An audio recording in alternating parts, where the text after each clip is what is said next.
Olá, tá no ar mais um De Cara com Envelhecimento, seu podcast semanal sobre envelhecimento humano. Hoje o tema é atividade física. Pois é, levanta da cadeira aí, vamos se mexer, porque sem dor nesse corpo, só a dor de fazer exercício. É importante a gente poder falar sobre a importância de realmente ter uma atividade física e que você gosta de fazer. Né, Samantha, nossa psicóloga? Tudo bem, Sá? Tudo jóia. Eu vou falar até da minha experiência, né? Aliás, porque eu voltei agora, né? Experiências de exemplo são boas. Nosso médico geriatra, Newton Terra, bem-vindo. Muito obrigado. Tudo bem, Felipe? Tudo bem? Tema excelente, não é? E a convidada que tu vai apresentar agora é simplesmente maravilhosa.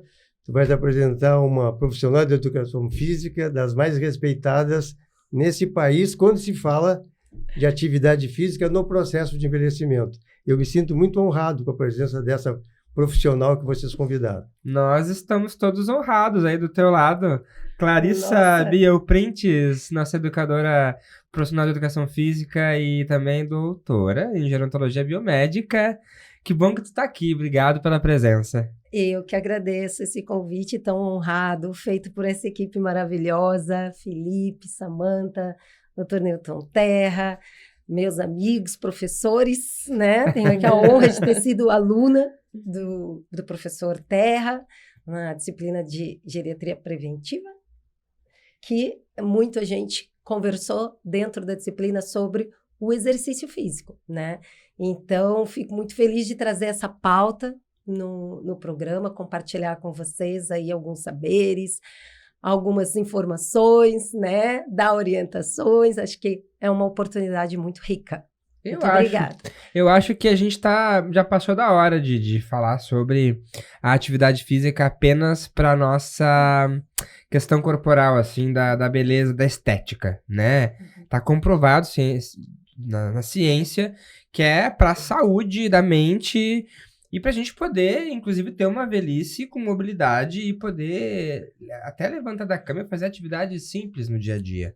Né? Exatamente, Felipe, porque o exercício, né, ele tem que ser hoje parte integrante do processo de educação, né?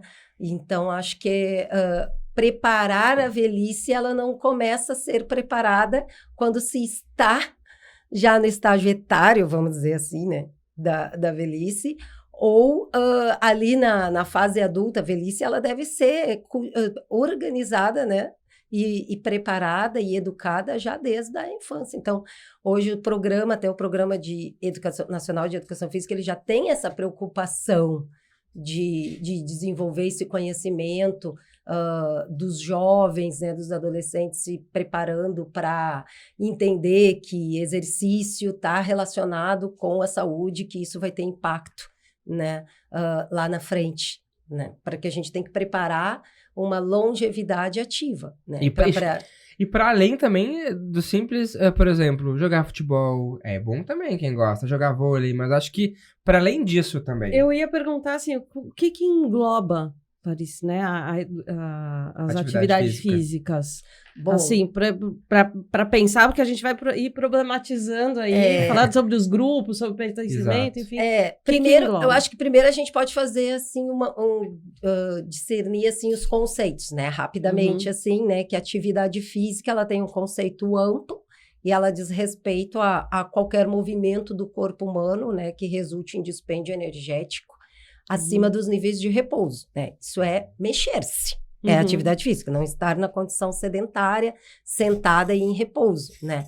E o exercício físico, ele está dentro, vamos dizer assim, de um subgrupo, né, da atividade física, e que ele já tem uma característica de ser um subgrupo com estrutura, com planejamento, com organização, com objetivos e, sobretudo, com continuidade e regularidade. Aí, a partir daí, a gente começa a entender que exercício físico, né, tem estrutura, busca resultados sobre as nossas componentes da aptidão física, que são responsáveis pela nossa funcionalidade, né, e que é a partir delas que a gente vai poder desenvolver a nossa independência e a nossa autonomia ao longo da vida. Então, isso é exercício, né? Então, a gente tem que, assim, porque às vezes nós escutamos muito, mas eu vou ao supermercado, né? Caminhada utilitária. Né? Vou a pé, vou ao supermercado, já faço uma atividade física. Então, isso é o nosso discurso muito de conversar com as pessoas. Não é, né? De conversar com as pessoas sobre o que é fazer uma atividade física, o que é fazer exercício físico, né? Hoje eu estava até lendo um artigo que saiu agora em fevereiro, na Advanced in Health, uma revista sobre saúde mental, acho que é Advanced in Health Mental.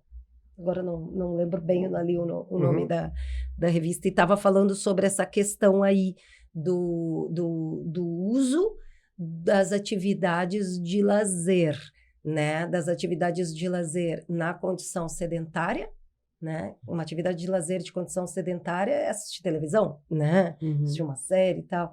Ou o uso das atividades de lazer pela atividade física e a influência disso na saúde mental, né? Então, acho que isso é importante pensar que aí a atividade física ela vai ser extensiva a esse conceito, né, de ser organizada, mas também de ter uma vertente de lazer, né? E aí a gente consegue divagar sobre muita coisa, né? Sobre as atividades físicas que são estruturadas, mas que são estruturadas e que têm uma componente de lazer, como é o caso das atividades físicas realizadas na natureza. E como escolher, né? Porque muita gente, né, dentro da minha prática e dentro também das minhas escolhas, né, quando eu vou...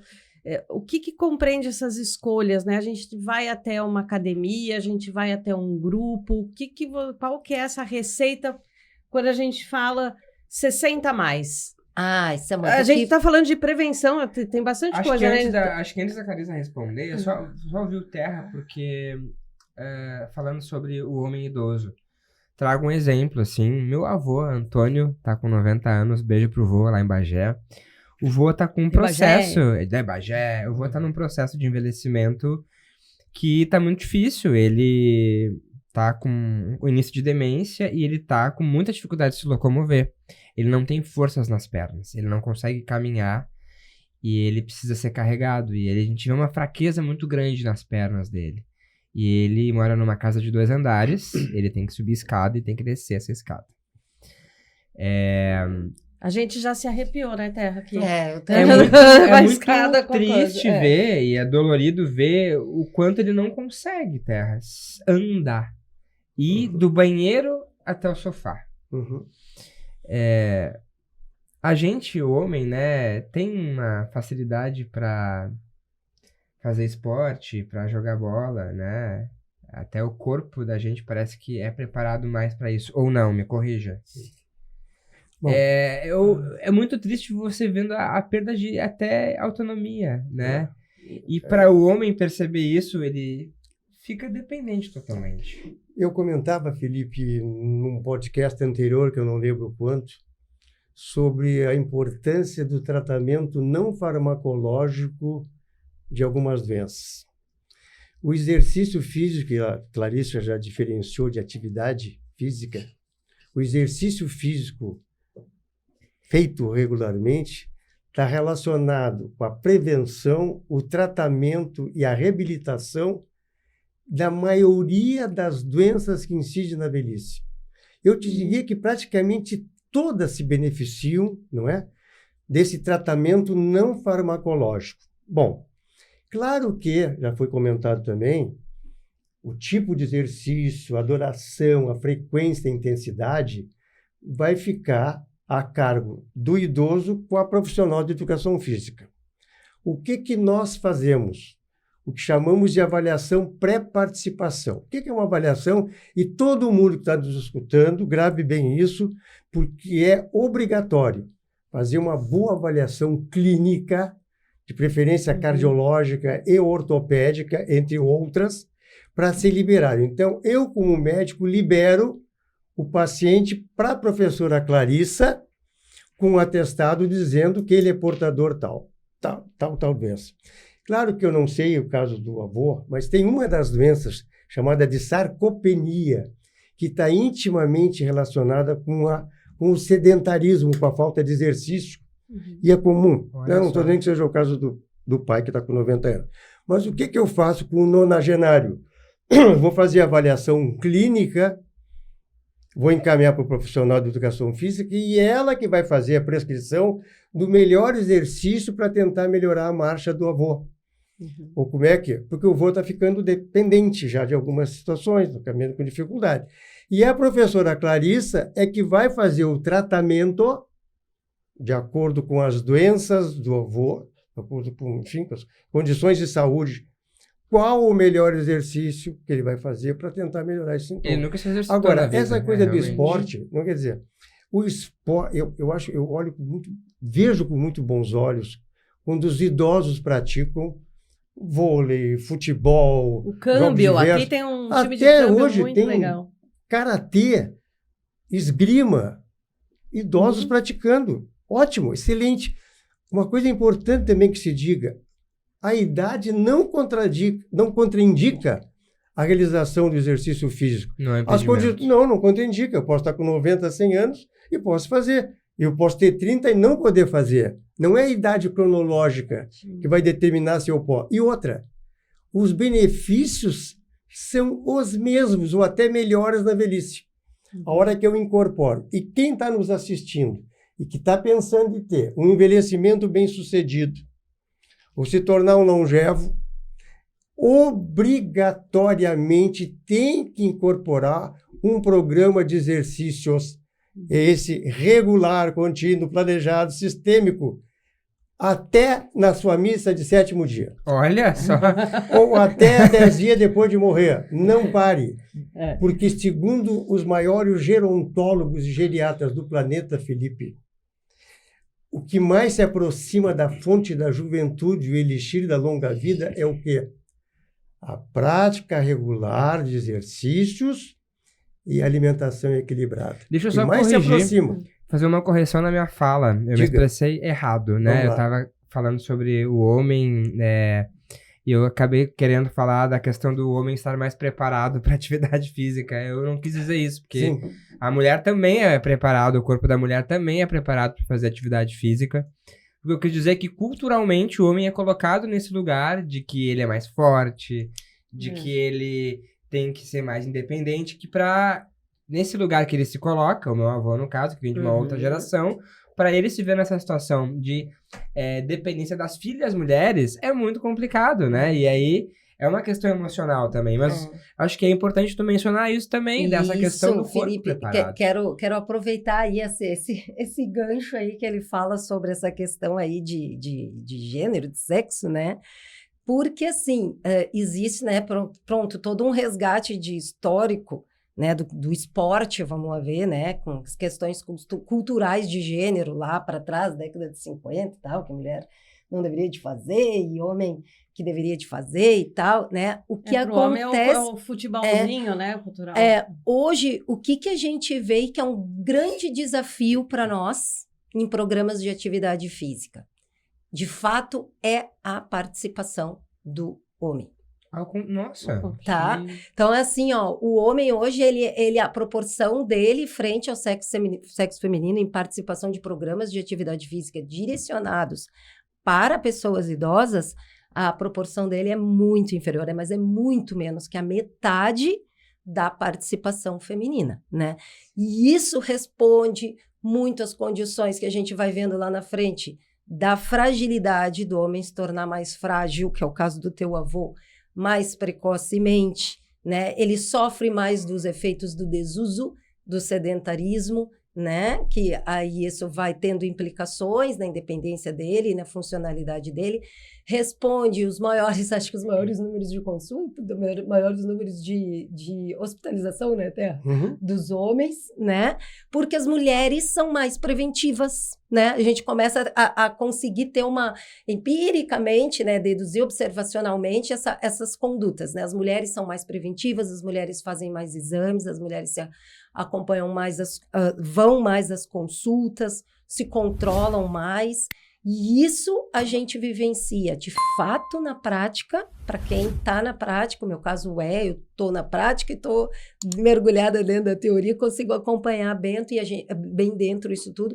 E as pesquisas também, né, são evidentes. Agora, eu defendi há pouco, né, o meu projeto, minha tese de doutorado, em que as diferenças de proporção de homem no programa foram absurdas, assim.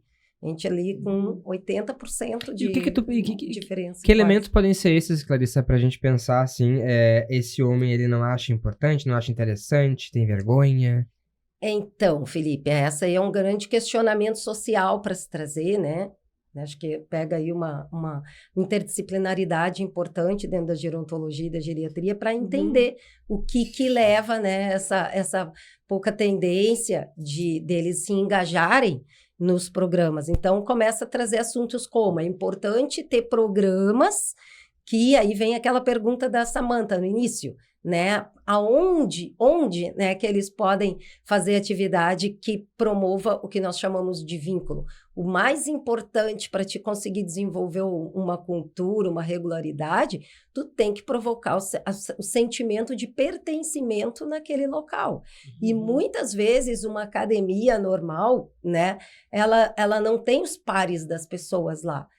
Então as pessoas vão lá, né, e estão inseridas ali naquele ambiente que às vezes, não, desculpa aqui lamentar, mas na maioria das vezes não tem profissional preparado para atender idoso, né? E aí acontece que ele vai ganhando indiferença, não vai se achando naquele espaço, vai ganhando medo, vai desenvolvendo desmotivação e ele desprende e volta à condição de sedentarismo que ele estava antes, né? Então, no momento que a gente conseguir desenvolver propostas que trabalhem isso, sentimento de pertencimento, relações, vamos chamar de sociodesportivas, claro, né, que desenvolvem cooperação, né, ali, o convívio entre eles, né, isso tudo desenvolve vínculo, e o vínculo faz com que as pessoas fiquem naquele espaço. E isso, né, são os aspectos emocionais, né, que a gente tanto trabalha, porque às vezes a família vai lá no idoso e fica assim, tem que fazer isso, tem que fazer aquilo, tal. Sim, tem que fazer. Mas vamos ver se o idoso não está com um espectro depressivo, né? Então, às vezes, é difícil ir num ambiente para começar, né? Então, eu sempre oriento, assim, a família ir junto, conhece, né, a academia, a dança, o grupo, né? Porque, realmente, às vezes acontece do grupo, da pessoa não se sentir pertencente ao local. E vai experimentando. Experimentar os grupos é muito importante, né? Porque realmente tem uns que não têm adequação. De repente você não quer fazer aquela atividade, não te faz bem, o grupo, o local, enfim, né? E quando a gente vai para um local que tem expertise da área, dentro, no caso da gerontologia preventiva, os profissionais ali estão preparados para seguir toda essa conversa aqui de orientação que o professor Terra estava comentando agora, né?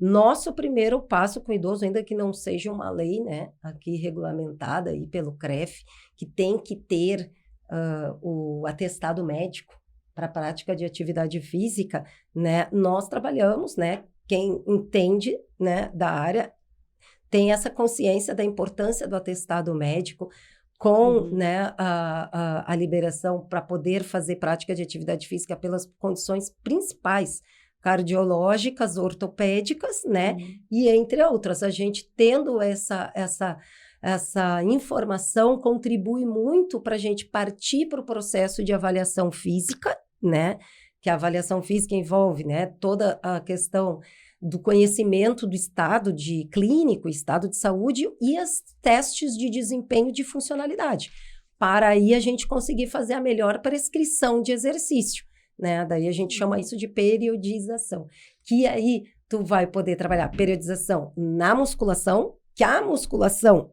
é a das modalidades mais importantes para estarem presentes na vida de uma pessoa, né? Para poder manter. e tantas outras modalidades que a gente pode chamar de gerontoatividades, que são aquelas que atendem muito bem às características e às necessidades da funcionalidade está sendo atacada, né? Aí para o processo de desenvolvimento. Hoje a gente fala muito do programa ser multicomponente, né? E também atender condições de dupla tarefa, que exige um estresse, né? Não só físico, mas também cognitivo durante o exercício. Então, a gente conseguido atender essa questão biológica, fisiológica, estrutural, com respostas adaptativas, gerando uma melhora na funcionalidade, aí a gente consegue garantir anos de vida útil o mais para frente possível, porque ninguém quer ficar. Exato, e eu acho que é fundamentalmente assim, ó, a gente quer se sentir bem fazendo o exercício. Isso. E tudo contempla o aspecto emocional, tu se sentir bem, ter vontade, porque não é ser uma obrigação ter que fazer. Não, eu gosto de fazer. É bom para mim. Tem que ser uma coisa prazerosa. Clarissa, qual que é a melhor há muitos atividade? anos atrás, muitos anos atrás mesmo, quando se falava em musculação para idosos, mandava prender o médico. É terra, eu não sabia. Caçavam e rasgavam o diploma, não era nem o xerox, era original mesmo. Se alguém fosse pensar em prescrever, por exemplo, para um nonagenário ou para um centenário, exercícios resistidos. Hoje, Clarissa, assim, o que tu pode nos dizer em relação à musculação para as pessoas idosas? A musculação, ela é uma das, vamos chamar de modalidades ou práticas, né, dentro do exercício físico mais importantes para a pessoa praticar com regularidade, né? A frequência da musculação, ela está muito dependente do potencial do desenvolvimento de força e hipertrofia. Então, né, a minha frequência semanal pode ser uma do terra, pode ser outra, né? E ainda relacionada a vários aspectos que a gente entraria aqui, que tem a ver com os princípios do treinamento, que envolve a individualidade, que envolve sobrecarga, que envolve objetivos específicos. Então, aqui é muito assunto para se falar dentro da musculação, mas o porquê que ela é importante para poder estabelecer aí uma manutenção, uma recuperação e uma melhora da condição funcional é porque ela fortalece, né, a musculatura, ela promove estabilidade intraarticular, ela promove resistência muscular, que tudo isso está intimamente para já ligado. Não só a saúde muscular e óssea, mas a condição que o Terra acabou de mencionar da sarcopenia, né? Falta de força, falta de massa muscular, que vão ter implicações diretas depois na mobilidade e na funcionalidade das atividades da vida diária.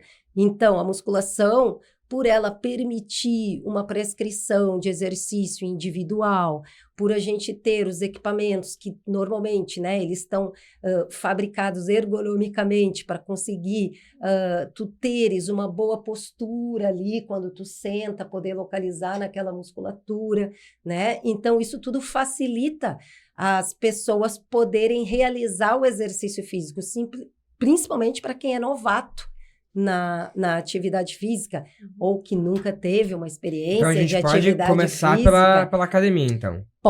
Deve começar pela academia, com uma avaliação prévia, né, dessa pessoa, para poder determinar quais são os grupos musculares, quais são os exercícios, os tipos de exercícios que a gente vai focar mais, quais vão ser as técnicas corretas de exercício que a gente vai utilizar, se aquele indivíduo tem uma artrose no joelho, como é que a gente vai executar alguns exercícios, né? Se ele tem artrose no quadril, como é que a gente vai exercitar alguns exercícios. Existe algum músculo ou parte óssea que se desgasta primeiro, assim, ou depende do idoso, né? Depende do estado do idoso, né? Começa por aí, porque ele já pode ter um desgaste maior de quadril ou de joelho, que já seja um primeiro passo para a gente estar mais sensível para a prescrição de exercício que pegue essas articulações aí. e aí, então, fazer uma organização, né, de prescrição de exercício que não prejudique mais, né? Ou seja... Mas existem formas de tu aplicar o exercício físico, que muitas vezes tem as contraindicações, né, dos exercícios isotônicos, e a gente substitui por exercício isométrico. O que é isotônico? Eu ia perguntar isso e ia falar que não é só o idoso ir naquelas academias de parque, assim, esses públicos, fazer esses exercícios, porque pode se acidentar e ser pior ainda. O que é o isotônico, Clarissa? O exercício dinâmico. Eu faço uma flexão, uma extensão, uma flexão, uma extensão. Daí, se eu tô fazendo uma flexão, uma extensão em cima de um joelho, que faz creque. É diferente de parar no exercício isométrico, fazer uma contagem de tempo. Isométrico é esse. E aí ali tu tá estabilizando a articulação e tá igualmente fortalecimento. Eu acho que uma coisa importante para citar, para quem está nos ouvindo e vendo, é que existem alterações biológicas. Claro que o estilo de vida pode acelerar ou não, mas que vão ocorrer fisiologicamente. Por exemplo, a perda de massa muscular começa a ocorrer a partir dos 40 anos fisiologicamente. A perda de massa óssea a partir dos 50. Então, existem alterações do seu sistema osteomuscular que vão sofrendo alterações em função do passar dos anos, ok? Que podem ser minimizadas, como se falou, com o tipo de exercício depois de uma boa avaliação física. Mas existe uma perda fisiológica de músculo, de osso. Eu não conheço ninguém depois dos 60 anos que não tenha artrose, que é o desgaste das cartilagens. É muito difícil, mesmo que não tenha clínica, não tenha sintoma. Mas é uma raridade pegar uma pessoa acima de 60 que já não tem um desgaste de cartilagem, que são alterações fisiológicas, que podem ser agravadas em função até da minha atividade profissional ou da minha atividade esportiva, mas fisiologicamente perto. E eu posso acelerar. E aí entra o exercício para corrigir. Eu ia fazer uma outra pergunta para a Clarissa, é o seguinte: se fala em academia, personal trainer, fazer musculação. Clarissa, ainda uma caminhada diária sob certas regras funciona? Ainda o exercício que se prescrevia antigamente, aliás, eu acho que era um dos exercícios mais prescritos para idosos no planeta. Faça uma caminhada desse. Ainda é prescrito e tem os seus benefícios? Marta, com certeza a caminhada é a atividade física mais popular do mundo, né? E tem benefícios muito alargados, né? Tu vai estender os benefícios da caminhada a nível locomotor, né? Com impacto sobre a mobilidade da pessoa, né? Biomecânicos, né? Daí a gente traz as características biomecânicas. Pois a gente tem benefícios cardiorrespiratórios, não? E tanto respiratórios, circulatórios, cardiorrespiratórios, ou seja, a gente tem o impacto do efeito da caminhada sobre a condição cardiorrespiratória, sobre a função cerebrovascular, né?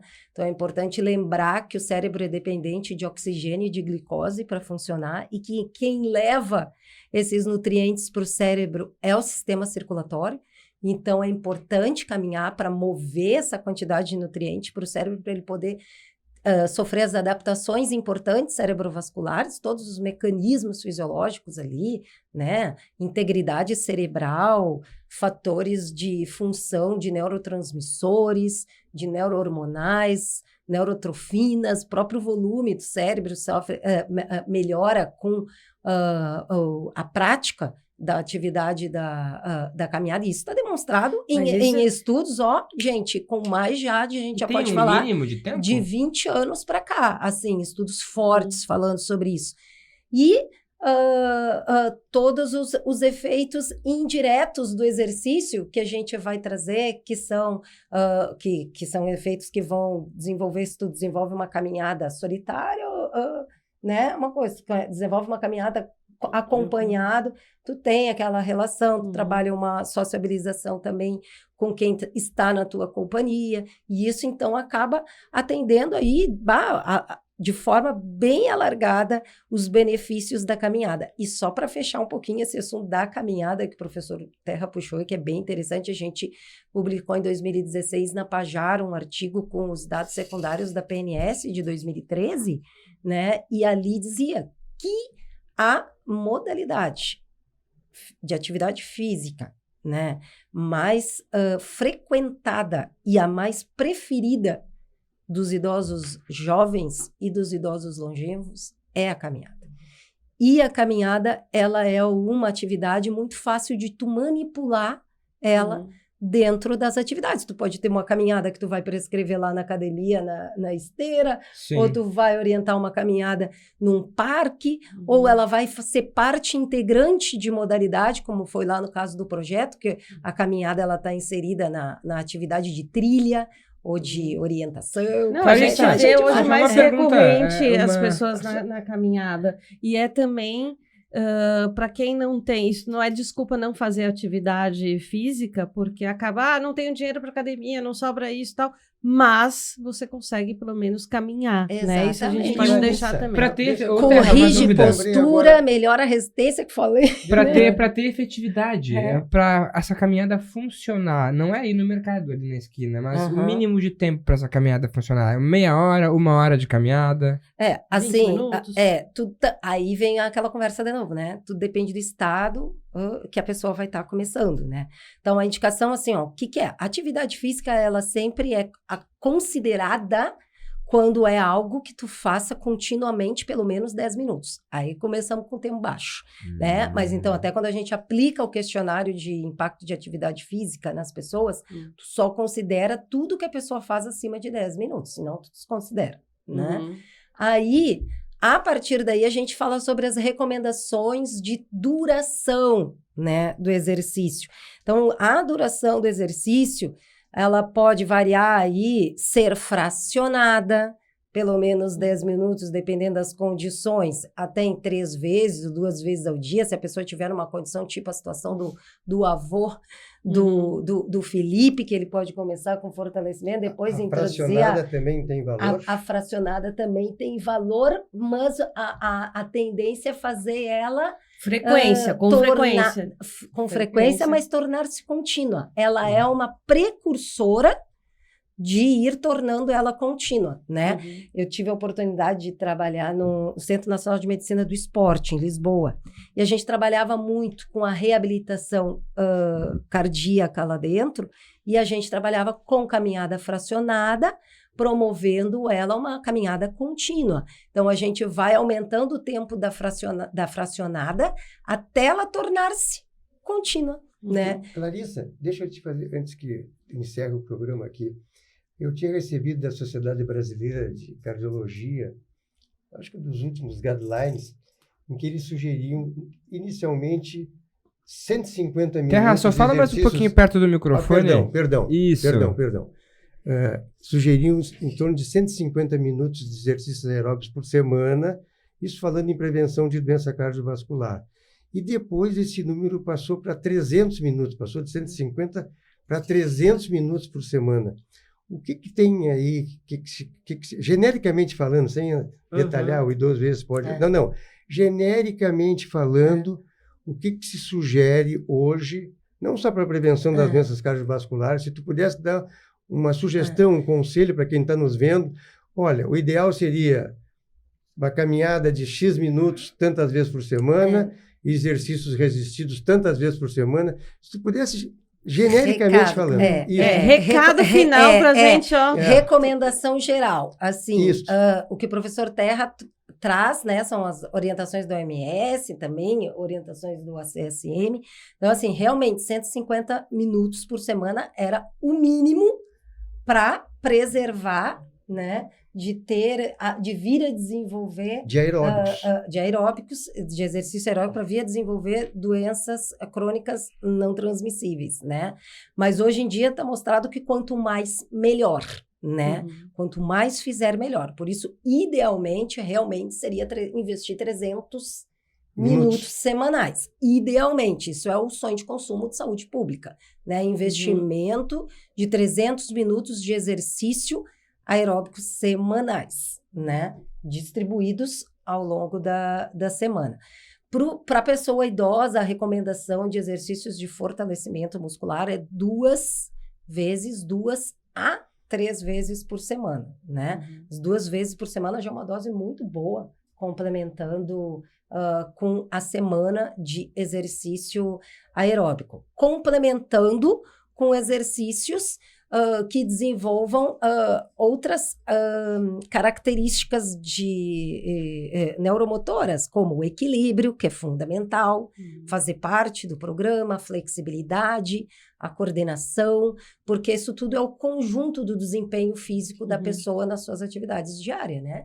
Então, é isso, assim, investimento no exercício físico, né? Ele é um investimento de dedicação, de mudança de comportamento, que deve estar engajado na vida das pessoas, fazer parte da vida das pessoas, né? Entendendo que muitas vezes as pessoas às vezes reclamam de fazer um investimento no exercício físico, incluindo econômico, né?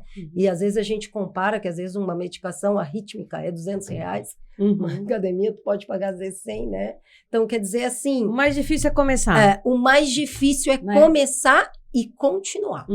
Né? O continuar é o mais importante. É verdade. E aí é que mora o perigo. Então, a pessoa tem que estar esclarecida que quanto mais fizer, melhor, e quanto menos fizer, vai investir na doença. E que a doença é muito mais cara que a saúde. Eita! Nossa, que aula, hein, gente? Não, e que fechamento, hein? Para encerrar isso, tem uma frase de um colega, que eu não sei o nome, e que diz o seguinte: se o exercício físico pudesse ser colocado dentro de um frasco, seria o medicamento mais caro que o dinheiro poderia comprar. Uau!